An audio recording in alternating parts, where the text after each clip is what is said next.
I must tell you that it's such a pleasure and privilege to be back at IIM Ahmedabad today at my alma mater, addressing the 7th Indian Management Conclave. Returning to one's alma mater is like returning to the temple of the goddess of knowledge, at whose feet we all seek blessings before we go out to the world outside. I graduated from the portals of this wonderful institution several years after Professor Jitendra Singh did in 1987. But I must pay tribute to all of you who are management educators here by saying that IIM Ahmedabad has played such a key role in shaping my thinking, my career, and my life. My professors here and everything that I learned at their feet has helped me to perform and contribute, to successfully lead businesses of the Tata Group, to build some key brands of the Tata Group, which elevate the lives of millions of Indians today, and most importantly, I think, to develop many more managers and leaders who have worked with me and to revel in their success over the past 29 years. Professor Jitendra Singh's exhortation just now that all of us heard of the importance of excellent universities and business schools to the future of our nation, I think is one that we should not take lightly. It is very, very critical in my view, and thank you, Professor, for emphasizing that. I must confess that I know very little of academia, much less than many of you do. So I will choose to speak about industry and business where I have worked over the last 29 years. And perhaps you may discover in what I am saying some lessons that maybe you can take home when you go back to your institutions of management and business. Ever since I left the portals of IIM Ahmedabad, I have worked in a single business group, and I am proud to say that. I have been part of the Tata Group since 1987.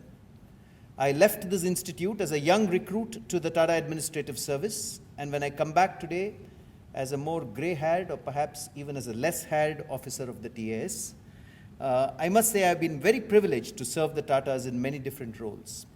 It is a group that has inspired me and nurtured me, and has similarly inspired and nurtured many lakhs of people, many of us who work for the Tata Group like myself. And I was delighted to hear from Professor Jitendra Singh that he began his career as a member of the Tata Group as well at Voltas, which is indeed one of our top performing companies today. It's back to being a market leader in the Indian air conditioners market. So let me begin by speaking about the group and trying to draw some lessons for management educators. For any observer of the Tata Group, if you sit back and look at the group, there is one question which will strike you either immediately or after some reflection. And that question is, what makes the Tata Group not just another business organization, but an institution which has lived, grown, and flourished, not for 10 years or 20 years or 40 years or 50 years, but now for 149 years. In the year 2018, the Tata Group will be celebrating 150 years of its existence. Are there lessons here that management institutes and business schools like yourselves can ponder on, perchance even find relevant for yourselves? So in an excellent book that I read, the influential thinker Harish Bhat, who used to work with Royal Dutch Shell, he's written a book called The Living Company, and he's pointed out in that book that the average life expectancy of a Fortune 500 company is between 40 and 50 years. Smaller companies that were surveyed in several countries by him have lasted for an average of 12 and a half years. Very few companies last for a century. By any of these standards, you will agree with me that 149 years, the life until date of the Tata Group, has been an extraordinarily long period. And the group appears to have transcended businesses. It appears to have grown from strength to strength, to become an institution that quietly but firmly provides leadership in so many areas of industry and business today. So I explored this theme in a book I wrote in 2012 called Tata Log, which documents some stories from the modern history of the Tata Group. I tried my best to understand what has made this group where I work a living company for 150 years. I will come to this soon enough. But for a moment, let's look back at history. In 1868, Jamshedji Nusarwanji Tata established a small private trading firm in Mumbai. It quickly built India's first steel plant in the jungles of eastern India. It opened the country's first luxury hotel, the Taj Mahal Palace. The Tata Electric companies began supplying electric power with clockwork efficiency to India's economic capital, Mumbai. Tata Chemicals makes soda ash and salt in this very state of Gujarat, in one of the most arid regions of the country, Okhamandal. Tata Global Beverages, which I had the fortune to head, is the second largest tea company in the world today. And along the way back in 1892, the J.N. Tata Endowment for Higher Education, one of the world's first charitable trusts, was established. Coveted scholarships provided by this trust have funded higher education of eminent scientists, jurists, economists, and even a president of the country. In 1912, for the first time, the Tata Group instituted an 8-hour workday. And there are, of course, many of you would know, several pioneering institutions in this country, including the Indian Institute of Science, the Tata Institute of Social Sciences, the Tata Institute of Fundamental Research, the National Center for Performing Arts, and the Tata Memorial Hospitals, which the group has established over this 149-year period. Lest this sound like a large philanthropic foundation alone, and indeed the Tatas have been philanthropic over this period, let me remind you that the Tata Group has also achieved unparalleled business growth and prosperity alongside these philanthropic moves. We now have revenues exceeding $100 billion and a market capitalization exceeding $120 billion, making us one of the largest groups in the world today and truly a world-class institution born in India. We have transformed under the leadership of Mr. Ratan Tata and earlier Mr. J.R.D. Tata and now Mr. Cyrus Mistry. We have transformed into a global enterprise present in 99 countries. And many of you may not know, but it is true that 69% of our revenues now come from outside India. Our brands, and often the Tata Group has been looked at as a manufacturing enterprise, but our brands, Tata Tea, Tata Salt, Titan, Tanishq, Voltas, Fast Track, Tata Trucks, Jaguar Land Rover, TCS, are market leaders in their respective enterprises, and the Tata brand is today amongst the 50 most valuable brands in the world. As an Indian, I feel very proud of this, not merely as a member of the Tata Group. So when you look at all these facts, the question that I wanted to ask myself is there a Tata way, a distinctive way of life that has made all this happen in India and all this happen out of India? When I researched this subject for my book, I came up with 4 distinguishing characteristics that I think mark out the Tata way, and I would like to speak about these for the next 15 minutes today. I will call these the 4 Ps: being pioneering, being principled, being purposive, and the 4th P is deliberately a negative, being not perfect. I think everyone here wishing to establish institutional leadership would do well to consider these 4 Ps and their relevance to each of our own worlds in the world of management education. Let me start with the first P, pioneering. A pioneer, in my definition, is a person or a group or an institution that originates or helps to open up a new line of thought or activity which is relevant to our age or to the ages ahead. The Tata Group has demonstrated this repeatedly. Tata Steel, if you look back to more than a century ago, made steel in a country where it was unthinkable to make steel.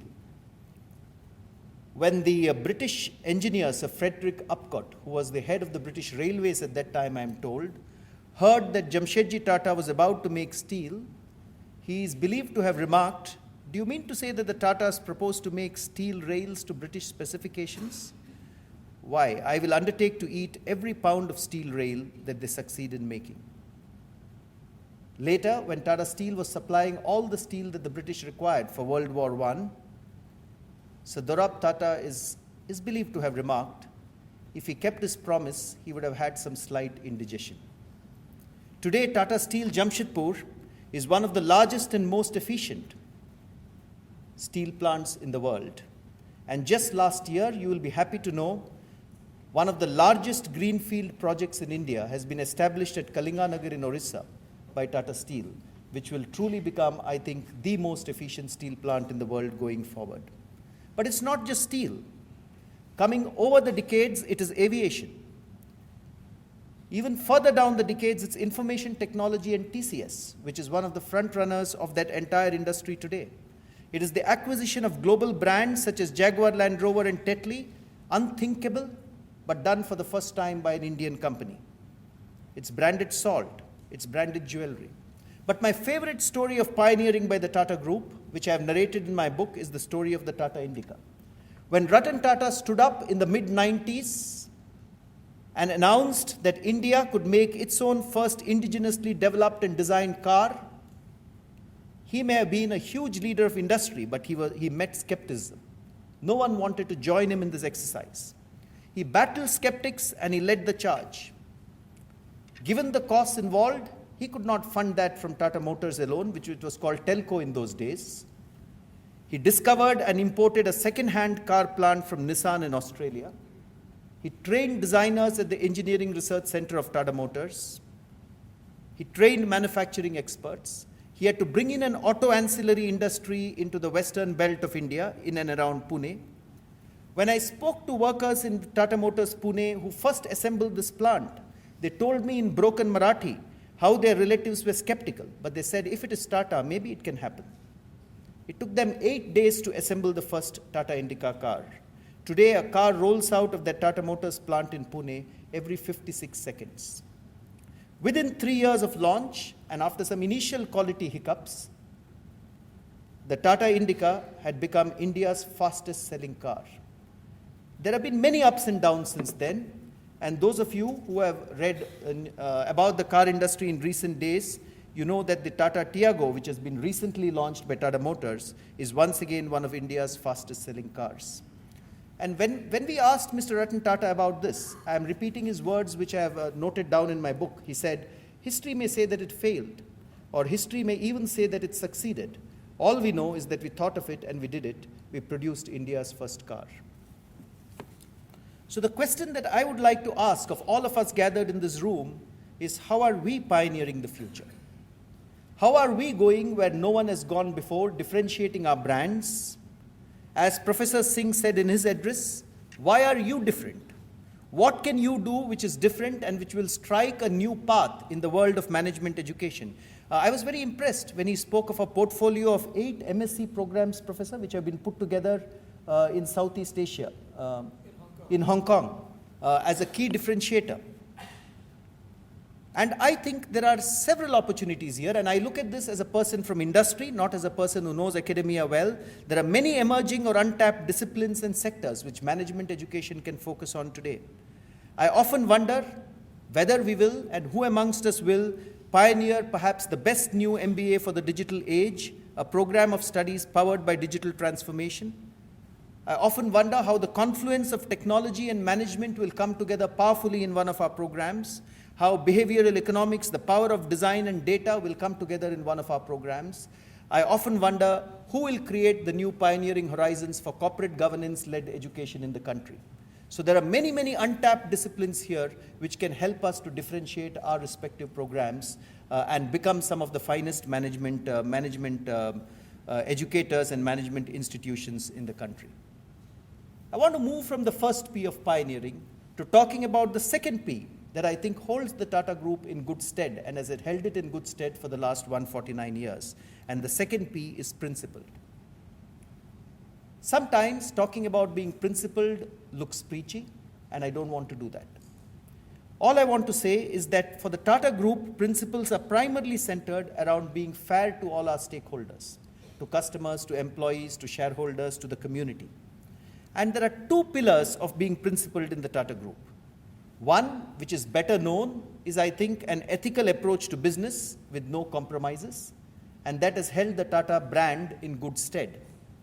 And therefore, it has earned it respect over all these decades, a respect that is a very rich legacy that people like me have to uphold for the future, and it is a challenge to uphold it for the future. But the second key of being principled, second pillar of being principled, is to pursue excellence in every area of business to deliver outstanding value to our customers, our shareholders, and all our stakeholders. We know and recognize within the Tata Group that excellence is a never-ending journey, and many of our companies are at various degrees on the way to excellence. So the ethics part of our principles is completely articulated in the Tata Code of Conduct, which all of us as employees of the Tata Group sign up to. That defines how each of us should act. But the excellence part of being principled, of being fair to all our stakeholders, is enshrined in what is called the Tata Business Excellence Model, based on the Malcolm Baldrige model followed in the United States of America. Each of our companies, it doesn't matter whether it's a world-beating company or a startup. We may be the largest industrial corporation in India today, but each of our companies is rated under this business excellence model each year. We are rated on leadership, on strategy, on customer centricity, on the quality of our products and services, on people, on metrics of our businesses, on the processes of our businesses, on the results that we produce. Each of our companies is given a score out of a maximum of 1,000 on this assessment each year. So in a sense, you can say that each of our companies, however good they are, go through an annual examination so many years after the CEOs of those companies would have graduated through a university. Our boards of directors have to contend with the results of this exam. And the key themes of this assessment then become priority areas for the CEO. If you cross a score of 650, which is tough to get in this business excellence model, you are awarded the JRD Quality Award, which is the most prestigious award in the Tata Group each year. So we believe this is a tough standard that we have put on ourselves because it makes us overly critical of ourselves and it makes us pursue excellence to every single corner. And the question I would like to pose for ourselves here is, how do management educators in India rate ourselves? How do we rate ourselves on the quality of teachers, on the quality of teaching, on the quality of education which we offer our eager students, on the quality of research, there was a question asked, on the infrastructure and the investment required, on linkages with industry? How do we hold ourselves to account to the standards of excellence that we aspire to? Because if we need to be world-beating institutes, as Professor Singh said, I think holding ourselves to those standards of excellence is critical. What is our equivalent in the management education fraternity of the Tata Business Excellence model? And what is a simple equivalent that we can put in place? I move on from pioneering and principle to the third P that I want to speak about, which matters a great deal to us in the Tata Group, which is being purposive. And I think the Tata Group has existed for so long because there is a sense of purpose about the group. I'm proud to say that in substantially everything the group has done, we have kept the community and the nation at heart and attempted to go beyond the narrow economic goals of profit maximization. So we launched a second career internship program for women to bring women back into the workplace. It's worked very well. If you go to Mithapur around Gujarat, and I speak of Gujarat today because we are in the state of Gujarat, you will find that we have built a fine handicrafts brand, Okhai, which employs hundreds of rubbery tribals who live in that area, apart from providing water to all the arid regions there. You know all the institutions which have been founded. I have spoken about TIS and Indian Institute of Science and TIFR. But all these have been institutionalized in the structure of the Tata Group. Tata Trusts owns 66% of the equity of our holding company, Tata Sons. So 66% of all the dividends of Tata Sons flow to the trusts. And the only purpose of these trusts is to contribute those dividends, use them back for the benefit of society. So in a sense, I think the being purposive of the group is not just enshrined in our values, but is also enshrined in the structure which the founder of the group has left behind. He said, when he founded the Tata Group, that the community should be central to everything we do and not just another stakeholder of the group. And he then enshrined that in the structure of the group. In a similar way, I think, how do we think of and measure our societal impact? I think to make societal impact, scale is important.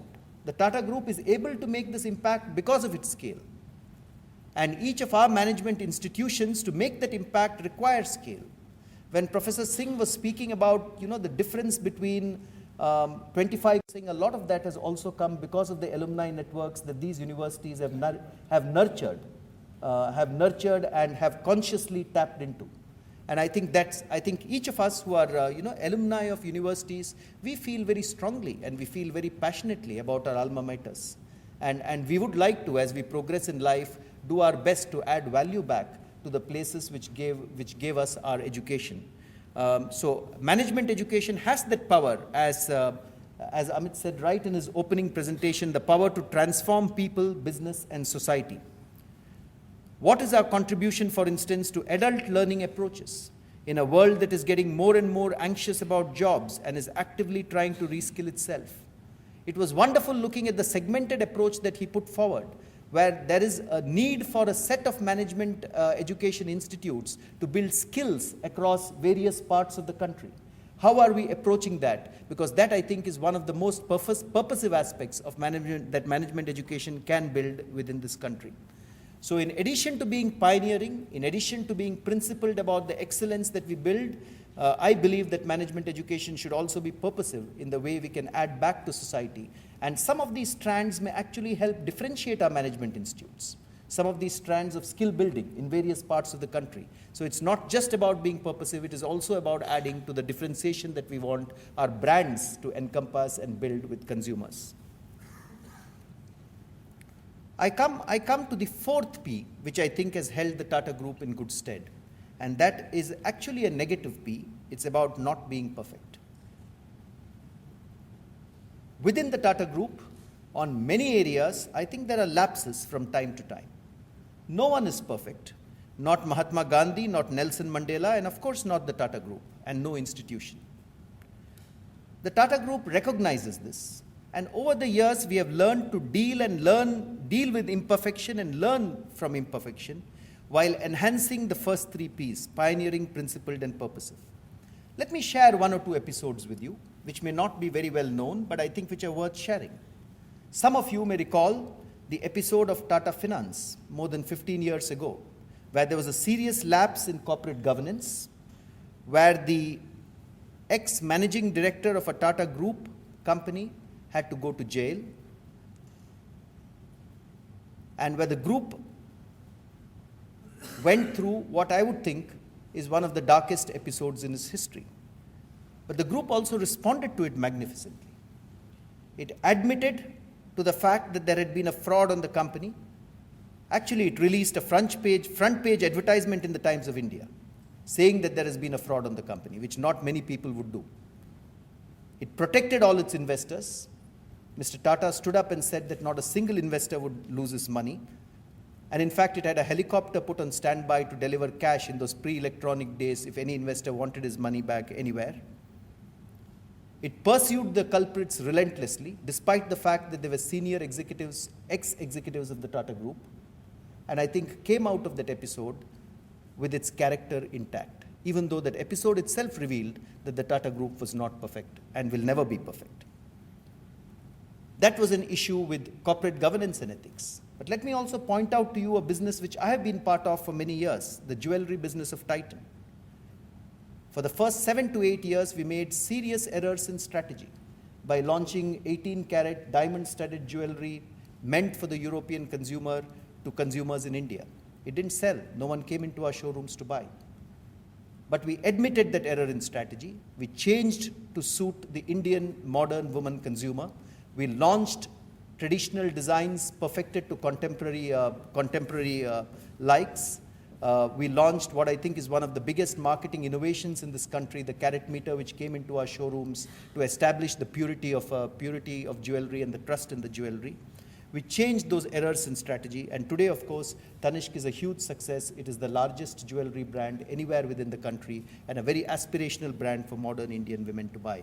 So we have had errors in strategy, we have had errors in corporate governance, but we have learned to deal with those errors in strategy and errors in corporate governance. As recently as 2 years ago, Mr. Ratan Tata, the ex-chairman of Tata Sons, stood up and said that he believed the Tata Nano was a great innovation, but a wasted early opportunity.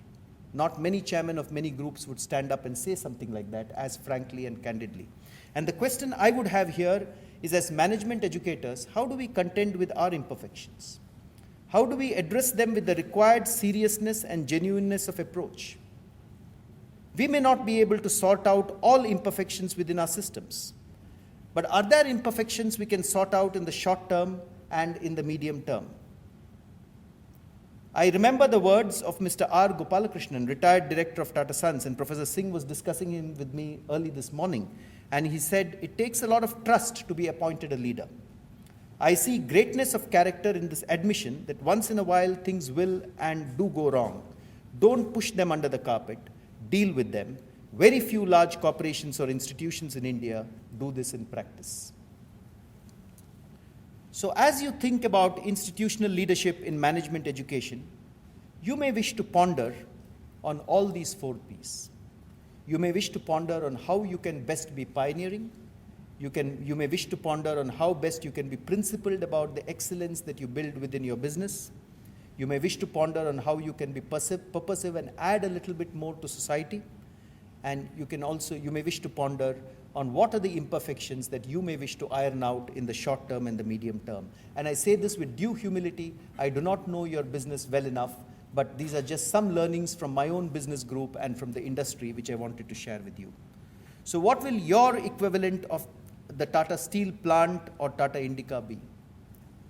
What will your equivalent of the business excellence model be? What will your equivalents be of the National Center for Performing Arts or the Tata Memorial Hospitals or Okai? And how will you deal with some of the imperfections which we have seen within the Tata Group, whether it be a Tata Finance or a Tanishq? I want to, as I reach the end of my submission, I want to say that as an MBA who has had a very fulfilling career for 3 decades, I am very proud of having graduated through these portals. What I have learned here has stood me in excellent stead for life. And Professor Dholakia, to you and your colleagues who are my teachers in IIM Ahmedabad, I must pay a special mark of respect and tribute for everything that you have done for us and so many other students who have gone through these portals. And I'm sure that is true. And I'm sure that's true of every management student who has gone through all your management institutes. They will say exactly the same thing. Management education is education for life. It steels you for the challenges of life and opens up millions of windows of opportunity, as it has done for my colleagues and myself. I'm sure so many graduates of the MBA and Management Institutes of India will join me in thanking all of you for the institutions that you have established and which you manage today. But if there's a single message from the Tata Group that I want to leave behind, it is, I think, somewhat similar to the message that Professor Singh mentioned. It is possible to build a world-beating institution out of India. The Tata Group has demonstrated for 149 years that it is possible to build a world-class, world-scale, global institution out of this country, build a name that everyone in the world respects, which is present in 99 countries today, with some of the most reputed brands, corporations, and businesses that this world has ever seen and will ever see in the future. And I think within the group, we are inspired by what J.R.D. Tata, who was our chairman for 5 decades, said. And he said something which is very close to us in our hearts and which I think will strike a chord with everyone here. He said, one must forever strive for excellence or even perfection in every task that we do. Look at how carefully he has chosen his words. One must forever strive for excellence or even perfection in every task that we do, however small, and never be satisfied with being second best. I think this one line can be a good guide to establishing strong and vibrant institutions for the future. Thank you very much.